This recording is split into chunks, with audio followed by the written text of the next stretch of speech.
Hi everyone and welcome to Grace Bakes. In this video I'm going to be showing you how to make my Oreo Christmas puddings.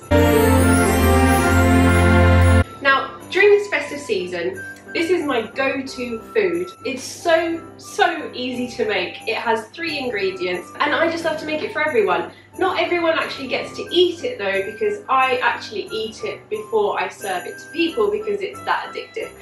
But let's get started. In terms of equipment, what you'll need is a food processor. So start by taking the lid off, place this to one side, and you will need 36 Oreos in this bad boy. You're going to put the lid on, blitz it until it's a fine crumb, and then add some cream cheese. If you don't have a food processor for this step, by all means you can use a plastic bag, seal the plastic bag, get a rolling pin and give it a good bash until the Oreos are a fine dust. So, like I said, you'll be using 36 Oreos. Now, if you have these packets where you've got 6 packets of 4 Oreos, you will need 1.5 of these packets. So, I started taking them out of the packets, but I'll just do a time lapse for the rest. Place the lid on and process it until it's a dust consistency. So put it on.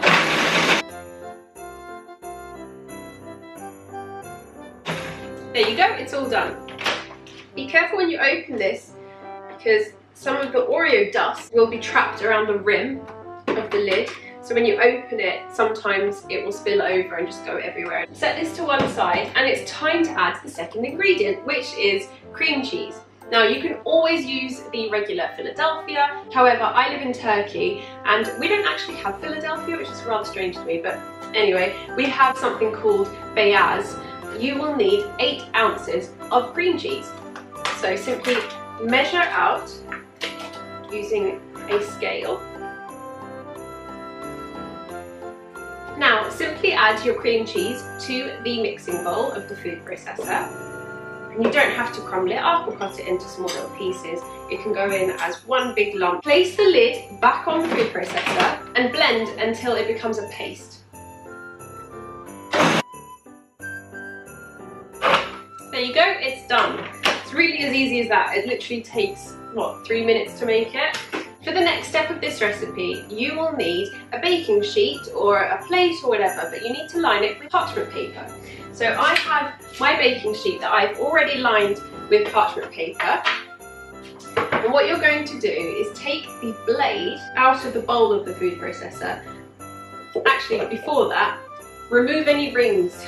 Because this is a really messy job. You'll know exactly what I mean in a minute. Pull up your sleeves. So, what you want to do is measure out, roughly, by eye, with your hands, about this much. I know it doesn't look very appetizing, but trust me, it tastes amazing. What's better than Philadelphia and Oreos? I don't know. So simply place it in the palm of your hand and you're going to roll this into a ball. You'll get about 15 balls out of this one mixture, and I like to make balls about this size. You can make them smaller or bigger, but do bear in mind you'll either get more or less.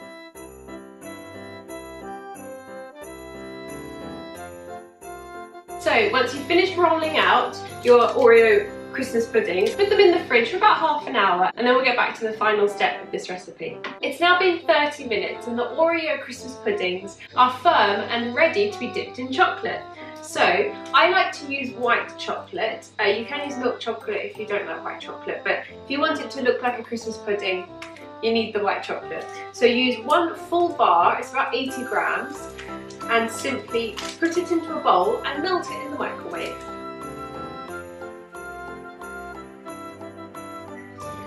So melt that for about a minute until it's all melted. There are 2 ways of doing this. You can put the Oreo ball in the white chocolate and mix it around so that the ball is completely covered in white chocolate. Or you can do what I'm going to do, which is pour the white chocolate over each ball so that it sort of drips down the side, almost like a Christmas pudding. So simply take some white chocolate on a teaspoon and put it on the top and it will simply fall down the edges, and just repeat until you've done all of them. Put these in the fridge just so that the chocolate hardens again, and then you can decorate them. The white chocolate has now hardened and it's time to decorate. So I've selected a few, and I've got one as an example that I've covered completely in chocolate just to show you that's what it would look like if you did that. Now to decorate them, take the red icing pen and draw on some berries. And then use the green pen to draw some holly leaves.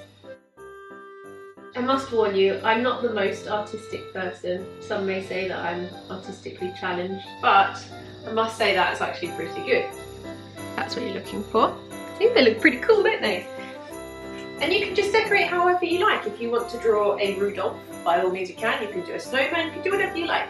It's totally customizable. So I'm just going to carry on doing these, and I'll show you the finished product.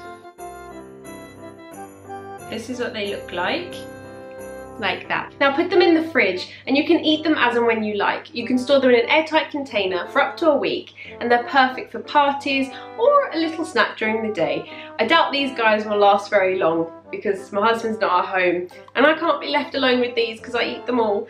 They're so delicious, and I hope you've enjoyed this recipe. For more recipes, make sure you subscribe to my channel. The links are all on this side. I'll see you next time. Bye!